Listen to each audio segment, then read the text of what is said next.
یا ہم سے کوئی پوچھے کہ آپ کے پاس کیا کیا ہے، تو جواب ہمارے پاس جسم ہے، جوانی ہے، تعلیم ہے، صحت ہے، والدین ہیں، اولادیں ہیں، مقام ہیں، خوشیاں ہیں، یہ سب کچھ ہے۔ کسی کے پاس کم، کسی کے پاس زیادہ۔ جان، مال، عزت، والدین، اولاد، کرسی، عہدہ، دولت، خوشیاں، صحت، خوبصورتی، یہ ساری چیزیں ہیں۔ کسی کے پاس کم، کسی کے پاس زیادہ۔ اور اس کے علاوہ ایک اور چیز ہے، اس کا نام ہے ایمان، اس کا نام ہے اسلام، وہ بھی اللہ نے بتایا۔ اب پہلا سوال ہمیں کیا جائے گا کہ جتنی چیزیں آپ کے پاس ہیں، ان میں آپ کی نظر میں سب سے زیادہ اہم کیا چیز ہے؟ تو جو سچا ایمان والا ہوگا وہ یہ کہے گا کہ میرے پاس سب سے قیمتی ترین دولت میرے پاس ایمان کی ہے۔ اگر یہ ایمان کی نعمت، ایمان کی دولت میرے پاس نہ ہوتی تو چاہے میرے پاس عہدہ ہوتا، دولت ہوتی، کرسی ہوتی، صحت ہوتی، خوبصورتی، اولاد، فیسلٹی، مکان، بلکہ محلات، سب کچھ، اگر ایمان نہ ہوتا تو میں یہ سمجھتا کہ دنیا کی زندگی میری خوشیوں کے ساتھ گزر جائے گی، لیکن اگلی میری زندگی برباد ہو جائے گی۔ اسی لیے سچا ایمان والا یہ کہے گا کہ میرے پاس سب سے قیمتی ترین دولت میرے پاس اگر ہے وہ ایمان کی ہے۔ یہ ایمان جیسے قیمتی ترین دولت ہے، ویسے بہت نازک بھی ہے، اور نازک ہے اس وجہ سے بعض دفعہ انسان کو پتہ بھی نہیں چلتا ہے وہ ایمان چھن چکا ہو، اور وہ سمجھتا رہتا ہے کہ میرے پاس ایمان ہے، مگر ایمان نکل چکا ہوتا ہے، اور کبھی محسوس ہوتا ہے کبھی پتہ بھی نہیں چلتا۔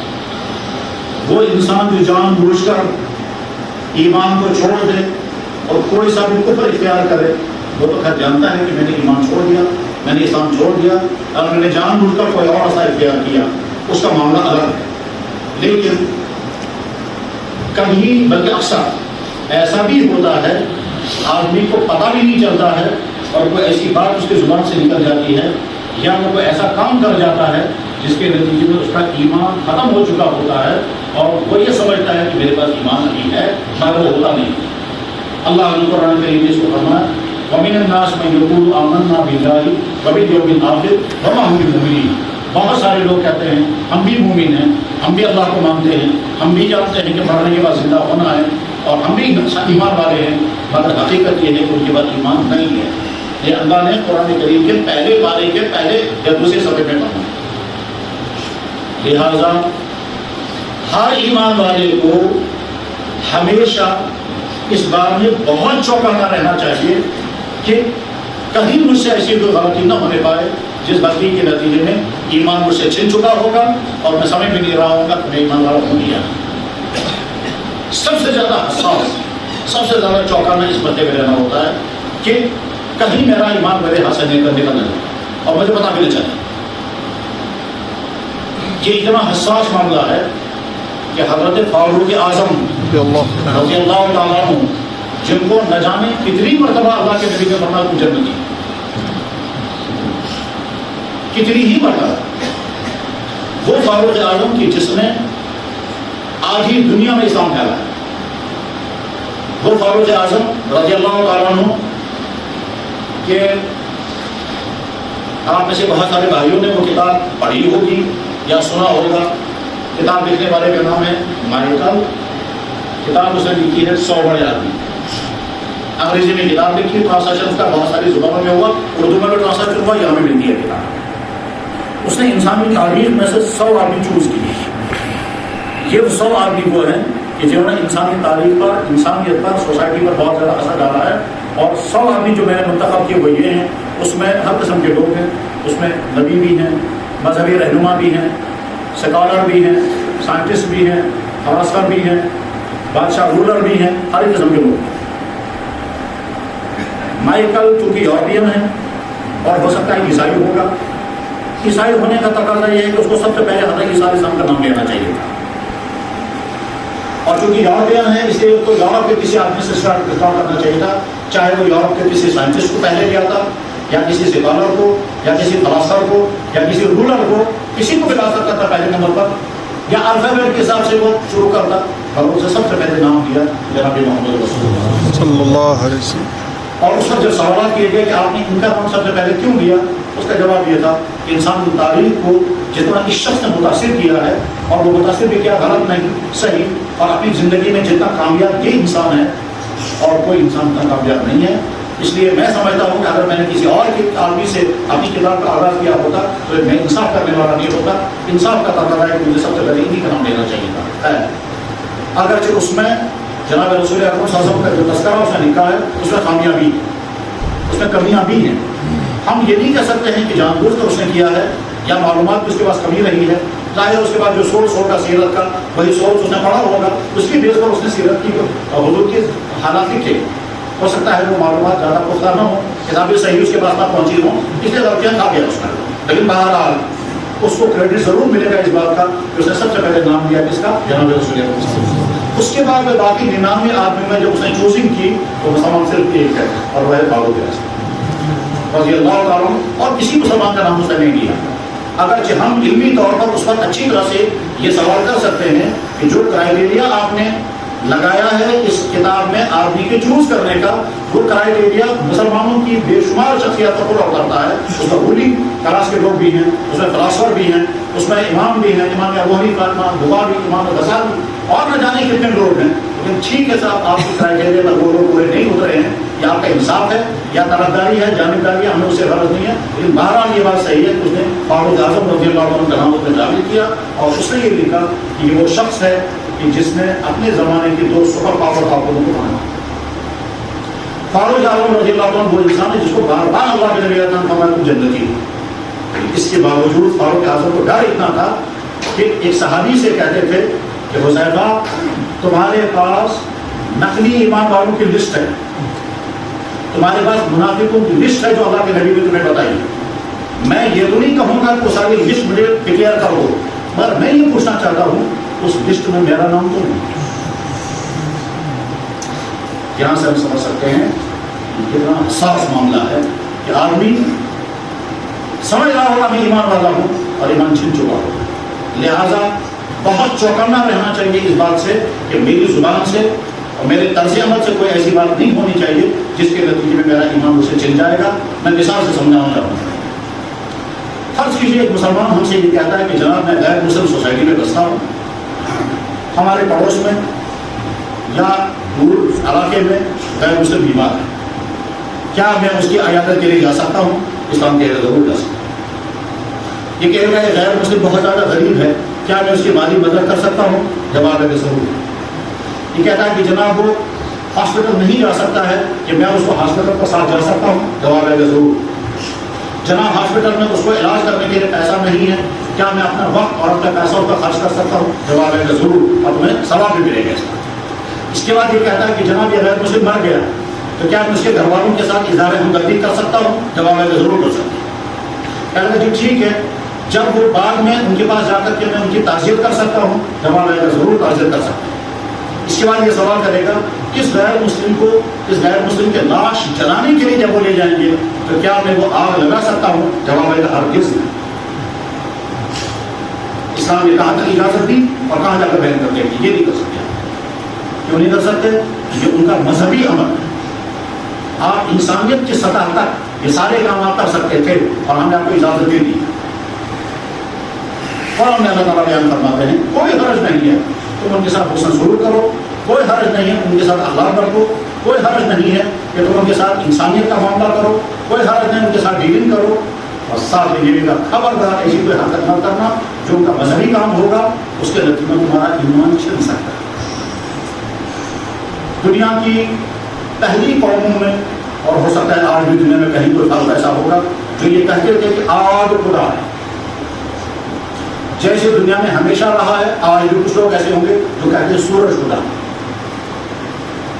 اس لیے وہ سورج کو پوچھتے ہیں سوریہ نمسکار اسی کو کہتے ہیں. دنیا میں ایسے بھی لوگ ہیں جو کہتے ہیں زمین خدا، دھرتی ماتا. دنیا میں ایسے بھی لوگ ہیں جو مخلوقات کو خدا مانتے ہیں. ہم مسلمان ہیں، ہمارا دین اسلام ہے. اسلام کہتا ہے یہ ساری کائنات مخلوق ہے، مجھے خالی کوئی نہیں. سورج مخلوق، چاند مخلوق، آگ مخلوق، زمین مخلوق، خود انسان مخلوق. نہ انسان خدا ہو سکتا ہے، نہ سورج، نہ چاند، نہ زمین، نہ جانور، کوئی. یہ سب کے سب مخلوق ہیں خالق ایک ہے.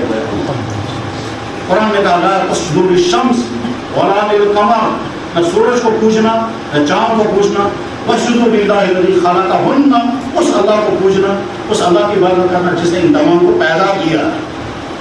بخیر دنیا میں ایک قوم ایسی ہے جو آگ کو خدا مانتی ہے. جناب رسول اللہ صلی اللہ علیہ وسلم نے اپنے زمانے میں جب اسلام قبول کرنے کا خط ایران بھیجا تھا تو ایرانی قوم مجوسی قوم تھی اور وہ آگ کی پوجا کرتی تھی. ان کے خود کو آگ جب آتے ہیں تو آگ جلاتے ہیں اور آگ جلا کر آپ کے سامنے کھڑے ہوتے ہیں. اور کھڑے ہونے کے بعد کیا پڑھتے ہوں گے، کیا ایکشن کرتے ہوں گے وہ ہمیں نہیں معلوم، لیکن آگ کے سامنے وہ کھڑے ہوتے ہیں آگ کو خدا مان کر. اب میں جو سمجھانا چاہتا ہوں میں سمجھا اچھی طرح سے. سردیاں بہت زیادہ تھی، سڑک پر لوگ کھڑے تھے، انہوں نے دکانوں سے کاغذ، سڑکوں سے لکڑیاں جمع کر کے آگ جلائی اور چاروں طرف کھڑے ہو کر آگ سیکھا. کیا یہ کھڑے ہو کر آگ سیکھنا درست ہے؟ جواب ہے درست ہے. اس میں کوئی خرابی تو نہیں؟ جواب ہے کوئی خرابی نہیں. اس میں کوئی خطرہ تو نہیں؟ جواب ہے کوئی خطرہ نہیں. اس کے بعد پھر ایک آدمی کہتا ہے جب ان کو آگ کے سامنے کھڑے ہونے میں کوئی خطرہ نہیں ہے تو اگر کوئی آدمی آگ کو خدا مان کے اس کے سامنے کھڑا ہو جائے تو کیا اس طرح کھڑا ہونے میں کوئی خطرہ ہے؟ جواب ہے اگر اس طرح آپ کھڑے ہو گئے تو آپ کا ایمان ختم ہو گیا. دونوں جگہ کھڑے ہو گئے، لیکن ایک جگہ کھڑا ہونا ایمان کو ختم کر دیتا ہے اور ایک جگہ کھڑا ہونا آگ سیکھنا ہے. میں ایک عرض کرنا چاہتا ہوں کہ بہت ساری چیزیں ایسی ہیں کہ جن کو زبان سے نکالیں گے تو کفر ہو جائے گا، ایکشن کریں گے تو کفر ہو جائے گا. اس لیے ہر ایمان والے کو اس مسئلے میں بہت حساس رہنا چاہیے کہ میں وہ حرکت نہیں کر سکتا جس حرکت کے نتیجے میں میرا ایمان مجھ سے چھن جائے گا. میں وہ جملے زبان پر نہیں لا سکتا جن جملوں کے نتیجے میں میرا ایمان مجھ سے چھن جائے گا. اور اگر کوئی مجھ سے مطالبہ کرتا ہے یا کوئی تھیوری سامنے آتی ہے وہ مطالبے اور وہ تھوریاں ریجیکٹ کرنی ہے. ایمان یہ کہتا ہے کہ ہم بند کر کے وہ چیزیں مان لو جو اللہ اور اللہ کے نبی نے بیان کی. جناب رسول اللہ صلی اللہ علیہ وسلم کے مبارک زمانے میں بھی اس طرح کے حالات آئے کہ ایمان والے سے مطالبہ کیا گیا کہ وہ جملے آپ بولیں جن جملوں کے بعد آپ ایمان سے باہر آ جائیں گے اور ہمارے یہاں شامل ہو جائیں گے. اس وقت جو صحابہ کرام نے مصیبتیں برداشت کی ہیں وہ اس لیے بنا. لہٰذا ہر ایمان والے کے بارے میں بہت چوکنا رہنا چاہیے کہ کون سا عمل وہ ہے جس عمل کے کرنے میں میرے ایمان کو کوئی نقصان نہیں ہوگا میں وہ کروں گا، اور کون سا وہ عمل ہے جس عمل کے میرا ایمان ختم ہو جائے گا چاہے ہم اپنے طور پر سمجھے اس سے کچھ نہیں ہوگا. چنانچہ بہت سارے لوگوں کو غلط فہمی ہوتی ہے یہ اگر کریں گے اس سے کیا ہوگا. چاہے ہمارے بہت سارے کشمیری بھائی کیا کہتے ہیں ہم سے کیا ایمان سے کو سوچ دلا سوچ ایمان والے جو ہمارے دل میں ہے. ہم خدا کو خدا مانتے ہیں، اللہ کے نبی کو نبی مانتے ہیں، اس عمل کے کرنے سے کیا ہوگا؟ تو جواب ہے اس کا فیصلہ آپ نہیں کریں گے خود اس عمل سے کیا ہوگا کیا نہیں ہوگا. اس کا فیصلہ آپ کا اسلام کرے گا. ایسا نہ ہو کہ آپ سمجھ رہے ہوں اس سے کیا ہوگا اور آپ کا اسلام کہے گا آپ اس سے کچھ ہوگا یا نہیں ہوگا، آپ ایمان سے باہر نکلیں. جناب رسول اللہ صلی اللہ علیہ وسلم کی خدمت میں صحابی آئے. اس صحابی کو اس زمانے کے ان کے دشمنوں نے پکڑا اور کوشش یہ کر رہے تھے وہ کہ یہ زبان سے وہ جملے بول دے جس کے بعد پھر وہ ایمان سے نکل جائے. وہ صحابی کہنے کو تیار نہیں تھے. انہوں نے اس پر ظلم کیا، ستایا. ظلم کرتے کرتے یہاں تک پہنچے کہ انہوں نے سرائی گرم کی اور ان کے پیشاب گاہ میں ڈالا. ہم میں سے ہر آدمی سمجھ سکتا ہے کہ اس کو کیا ہوا. سیدھی سی بات ہے، لوہے کی سرائی گرم کی جائے اور اس کے بعد پھر پیشاب گاہ میں ڈال دی جائے. اور آپ سب جانتے ہوں گے کہ اس انسان کی باڈی میں مرد کی جو پیشاب گاہ ہے وہ سب سے زیادہ سینسیٹیو ہے، وہ حساس ہے.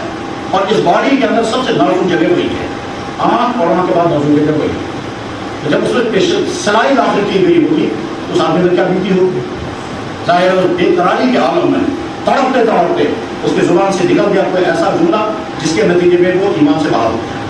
سمجھا اس نے کہ میں ایمان سے باہر ہو گیا. اور جو لوگ اس پر ظلم کر رہے تھے انہوں نے چھوڑ دیا کہ بھائی صاحب تو واپس آ گیا. ہم نے اسے کہلوا دیا جو ہم کہلوانا چاہتے تھے.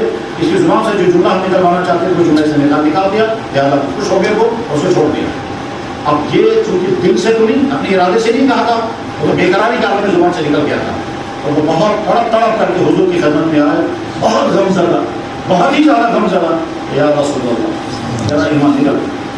حضور بنا کیا ہوا؟ اللہ تیرے ساتھ ایسا ہو.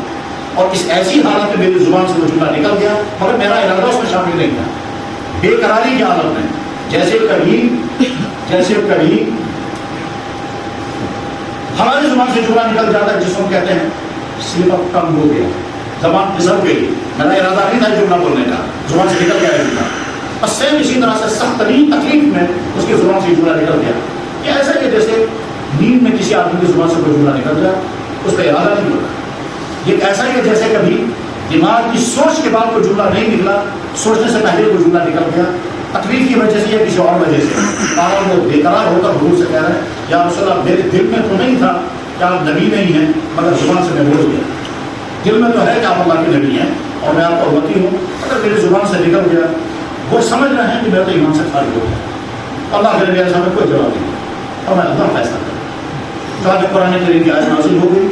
چوتھے بارے میں آیت ہے جس آیت کا مفہوم یہ ہے، اللہ تعالیٰ ارشاد فرماتے ہیں یہ کافر ہے، یہ کافر ہے، یہ کافر ہے، اور جن نے اللہ کو نہیں مانا وہ کافر، جن نے نبی کو نہیں مانا وہ کافر، جو آخر کو نہیں مانتے وہ کافر. اور وہ شخص جس پر ظلم شدید ہوا اور اس کی زبان سے کفر کا جملہ نکل گیا وہ کافر نہیں ہے، وہ مومن. وہ کافر نہیں، وہ مومن. الا من اکرہ وقلبہ مطمئن بالایمان. جس پر جبر ہوا، بہت زیادہ جبر ہوا، اس جبر کی جو حالت میں اس کی زبان سے کفر کا جملہ نکل گیا اور اس کا دل ایمان پر مطمئن تھا، وہ مومن ہے. اس کے مومن ہونے پر ڈکلیئر ہے. بس یہاں سے اصول نکل گیا کیا کہ سخت دنیا کے عالم میں اگر کسی زبان کے کوئی کفر کا جملہ نکل جائے گا اس وقت وہ کافر نہیں ہوتا ہے. لیکن آدمی جب جان بوجھ کر ایکسپٹ کرے اور اس کے بعد جب کوئی ایسی حرکت کرے اس کے نتیجے میں آدمی کا ایمان چھن سکتا ہے. ہر زمانے میں ایمان والے سے یہ مقابلہ رہا ہے، آج بھی ہے کہ ایمان والوں جو کچھ تمہیں کرنا ہو اس کرنے سے پہلے سوچنا، جو کچھ تمہیں بولنا ہو اس سے پہلے سوچنا. نہیں سوچ سکتے تو معلوم کر لینا، اپنے اسلام سے پہلے پوچھ لینا کہ یہ ایکشن کرنے سے میرے ایمان کو کوئی نقصان تو نہیں ہوگا اور یہ بولنے سے میرے ایمان کو کوئی نقصان تو نہیں ہوگا. اس کے بعد وہ چیز بولنا اور اس کے بعد وہ وچن. اور اگر اس سے ایمان کو نقصان ہوگا تو بڑی نرمی سے کہتے ہیں کہ جناب ہم یہ نہیں کریں گے اس لیے کہ اس سے ہمارا ایمان چھن جائے، اس سے ہمارا ایمان ختم ہو جائے گا. ہم اپنی ایمان کا سودا آپ کے مطابق کی دنیا پر نہیں کر سکتے. ہم اپنی ایمان کو زیادہ قیمتی سمجھتے ہیں اپنی جان کے مقابلے میں، ہم اپنی ایمان کو زیادہ قیمتی سمجھتے ہیں اپنی ملازمت کے مقابلے میں، ہم اپنی ایمان کو زیادہ قیمتی سمجھتے ہیں اپنے شکار کے مقابلے میں. جب ایمان والے اپنی ایمانی معاملات میں حساس نہ ہوں، جب ایمان والے اپنی ایمانی معاملات میں حساس نہ ہوں اور چوکنا نہ ہوں تو پھر اللہ تعالیٰ شاموں بھی فیصلہ کرتے ہیں ٹھیک ہے ان کا اپنی ایمان کی قدر نہیں ہے، چھن جائے گا تو جانے دو. ہم تو نئے ایمان والے لائیں گے، وہ اتنے مضبوط ہوں گے، اتنے ڈیڈیکیٹ ہوں گے کہ وہ کسی بھی صورت میں ایمان کا سودا نہیں کریں گے. اللہ تعالیٰ فرماتے ہیں یا ایھا الذین آمنوا من یرتد منکم عن دینہ، اے ایمان والو تم میں سے جو میرے دین کو چھوڑ کر کہیں اور جانا چاہتا ہے، فسوف یأتی اللہ بقوم، اللہ تعالیٰ نئی قوم لائے گا یؤمنون جو اللہ پر ایمان لانے والے ہوں گے، یجاہدون فی سبیل اللہ، جو دین پر جمنے کے لیے اور دین پر قائم رہنے کے لیے اور دین کو پھیلانے کے لیے ہر قسم کی قربانی دینے کو تیار رہیں گے. وَلَا يَخَافُونَ لَوْمَةَ لَائِمٍ، کوئی ان کو کچھ بھی کہے ان کو کوئی پرواہ نہیں ہوگی، وہ اپنی ایمان کا سودا نہیں کرے. لا يَخَافُونَ لَوْمَةَ لَائِمٍ، کوئی پرواہ نہیں کون کیا کہہ رہا ہے، کوئی خیال نہیں رکھیں گے کس کا آرڈر کیا آ رہا ہے، وہ کہیں گے ہمارا ایمان پہلے بعد بھی ساتھ. خلاصہ یہ ہے کہ ایمان والا کفر کا جملہ زبان سے نہیں نکال سکتا، ایمان والا وہ ایکشن نہیں کر سکتا جس کے نتیجے میں ایمان چھن جائے گا. اور اس سلسلے میں یہ دھوکہ نہیں لگنا چاہیے. آدمی خود ہی سمجھا کہ وہ کیوں ہوتا ہے، یہ معمولی چیز ہے، اس سے کیا ہوگا، اس سے کیا ہوگا کا پیدا خود نہیں کرنا ہوتا ہے. یہ ایسا ہی ہے جیسے کوئی انسان ڈاکٹر صاحب سے کہے ڈاکٹر صاحب میں نے ایک لکوڈ پیا اس کا نام پانی ہے، میں نے ٹھیک کیا، بہت اچھا. دوسرا کہے گا جناب ڈاکٹر صاحب میں نے ایک لکوڈ پیا اس کا نام ہے جوس، میں نے اچھا کیا، بہت اچھا کیا. ایک اور کہتا ہے جناب ڈاکٹر صاحب میں نے لکوڈ پیا وہ ہے کولڈ ڈرنک، اچھا ہوا، کہاں اچھا ہوا، کوئی حرج نہیں. کہتا ہے جناب میں نے لکوڈ پیا اس کا نام ہے بیئر، میں نے ٹھیک کیا، اپنے مزہ کریے اور مزہ بتائیں. وہ کہتا ہے وہ بھی لکوڈ ہے، یہ بھی لکوڈ ہے، یہ بھی لکوڈ ہے، اس میں کوئی پرواہ نہیں، یہ بھی لکوڈ ہے کیا. اور تیسرا آدمی آ کر کہتا ہے کہ جناب میں نے پانی کا گلاس بھی پیا، جوس کا گلاس بھی پیا، دودھ کا گلاس بھی پیا، لسی کا گلاس بھی پیا، اب میں سوچ رہا ہوں پورا گلاس نہیں صرف ایک چمچہ تیزاب پیوں گا کیونکہ یہ بھی لکوڈ ہے. تو کون آدمی اس کو کہے گا پی سکتے ہو. وہ کہیں گا ہم سے وہ کیوں ہوتا ہے، ہم سے کیا کر سکتے. اگر وہ یہ کہے گا اس سے کیا ہوگا، جب میں نے گلاس بھر کر کے بول دیا اس سے کچھ نہیں ہوا، یہ بھی گلاس بھر کر کے پیوں گا، اس سے گلاس بھر کر کے ایک چمچہ بھر پیوں گا، اس سے کیا ہوگا، وہ بھی لکوڈ یہ بھی لکوڈ. جب آپ آئے گا وہاں کمپیئر لکوڈ کرنا نہیں ہے بلکہ اس کے علاوہ کچھ اور اس میں ہے، اور ایک قطرہ جب تمہاری زبان پر گرے گا تب تمہیں پتہ چلے گا یہ کیا چیز ہے. صرف لکوڈ ہونے میں برابر نہیں ہے. سیم اسی طرح سے بعض دفعہ ایک آدمی کہے گا کہ جناب آپ نے مجھے غیر مسلم کی عیادت کی بھی اجازت دی، مدد کی بھی اجازت دی، ہمدردی کی بھی اجازت دی، تعزیت کی بھی اجازت دی. اب ایک پیوتا تھا آگ لگانا، اس میں کیا فرق پڑے گا؟ جواب ہے کہ نہیں، آگ لگانا کا مذہبی عمل ہے، آپ عمل نہیں کر سکتے. میں یہ مثال سمجھا رہا ہوں، اس مثال سے آپ کو سمجھ میں آ جانا چاہیے. سیم اسی طرح سے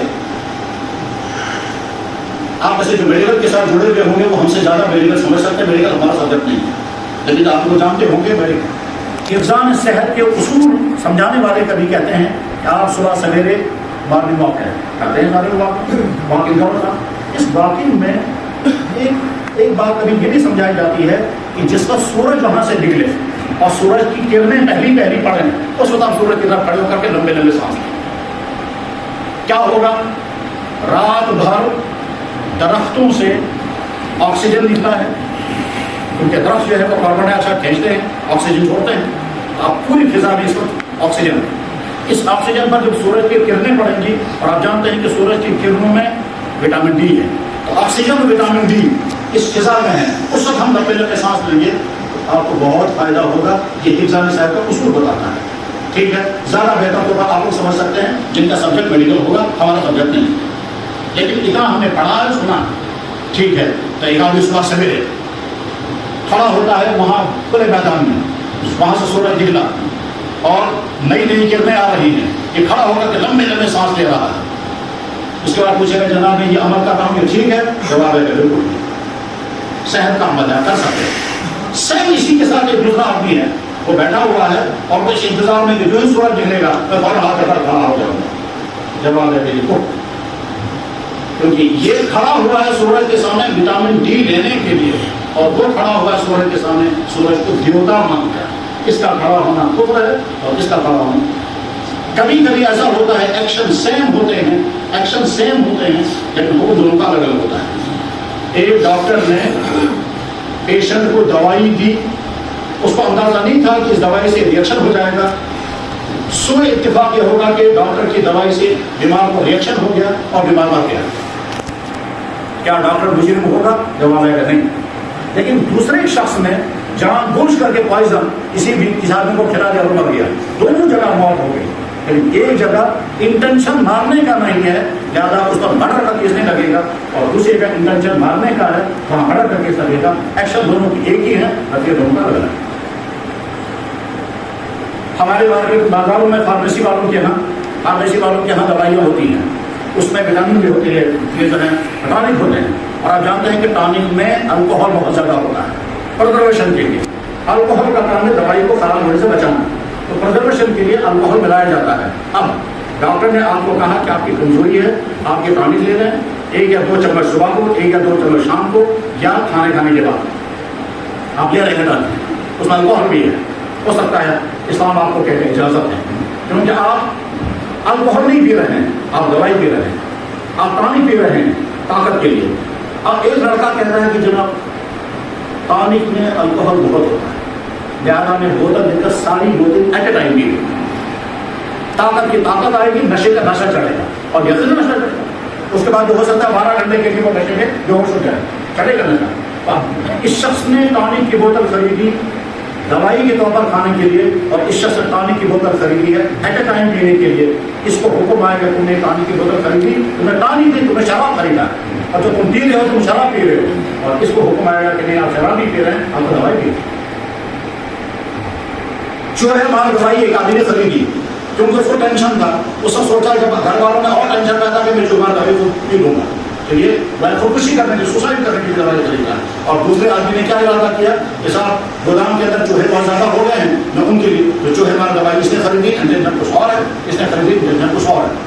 غرض یہ کہ سورج کے سامنے کھڑا ہونا ایک آدمی کا اس لیے تاکہ وہ سورج کی لائٹ سے اور سورج کی کرنوں سے فائدہ اٹھائے، یہ صحت کے لیے ہے، اجازت ہے. اور اگر کوئی آدمی